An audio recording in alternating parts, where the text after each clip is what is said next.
ಬದುಕುವ ಅಪರೂಪದ ಕಲೆ, the rare art of living. ಬದುಕುವುದು ಜಗತ್ತಿನ ಅತ್ಯಂತ ಅಪರೂಪದ ವಿಷಯ, ಏಕೆಂದರೆ ಹೆಚ್ಚಿನ ಜನರು ಕೇವಲ ಅಸ್ತಿತ್ವದಲ್ಲಿದ್ದಾರೆ ಅಷ್ಟೇ. ಜೀವನದ ಉದ್ದೇಶವೆಂದರೆ ಅದನ್ನು ಪೂರ್ಣವಾಗಿ ಬದುಕುವುದು, ಅನುಭವಗಳ ರುಚಿ ನೋಡುವುದು ಮತ್ತು ಹೊಸ ಅನುಭವಗಳಿಗಾಗಿ ಭಯವಿಲ್ಲದೆ ಕಾತರದಿಂದ ಮುನ್ನುಗ್ಗುವುದು.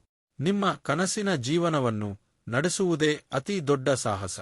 ನಿಮ್ಮ ಭೂತಕಾಲವು ನಿಮ್ಮನ್ನು ವ್ಯಾಖ್ಯಾನಿಸುವುದಿಲ್ಲ, ಬದಲಿಗೆ ನಿಮ್ಮನ್ನು ಸಿದ್ಧಪಡಿಸುತ್ತದೆ. ಏಕೆಂದರೆ ಈಗ ನೀವು ಹೆಚ್ಚು ಬಲಶಾಲಿ, ಅನುಭವಿ ಮತ್ತು ಆತ್ಮವಿಶ್ವಾಸವನ್ನು ಹೊಂದಿದ್ದೀರಿ. ಕೊನೆಯಲ್ಲಿ ನಿಮ್ಮ ಕೆಲವು ದೊಡ್ಡ ನೋವುಗಳೇ ನಿಮ್ಮ ದೊಡ್ಡ ಶಕ್ತಿಯಾಗುತ್ತವೆ. ನೀವು ಈ ಜೀವನದಲ್ಲಿ ಒಮ್ಮೆ ಮಾತ್ರ ಹಾದು ಹೋಗುತ್ತೀರಿ ಮತ್ತು ಮತ್ತೆ ಹಿಂತಿರುಗಿ ಬರುವುದಿಲ್ಲ. ಆದ್ದರಿಂದ ಎಂದಿಗೂ ಹಿಂದೆ ನೋಡಬೇಡಿ, ಯಾವಾಗಲೂ ಮುಂದೆ ನೋಡಿ. ಬದುಕುವುದೆಂದರೆ ಅಪಾಯಗಳನ್ನು ಎದುರಿಸುವುದು ಎಂದರ್ಥ, ಆದರೆ ಅವು ಎದುರಿಸಲು ಯೋಗ್ಯವಾಗಿವೆ. ಇದು ಸರಳವಾದ ಆಯ್ಕೆಯಾಗಿದೆ. ಬದುಕುವುದರಲ್ಲಿ ನಿರತರಾಗಿ ಅಥವಾ ಸಾಯುವುದರಲ್ಲಿ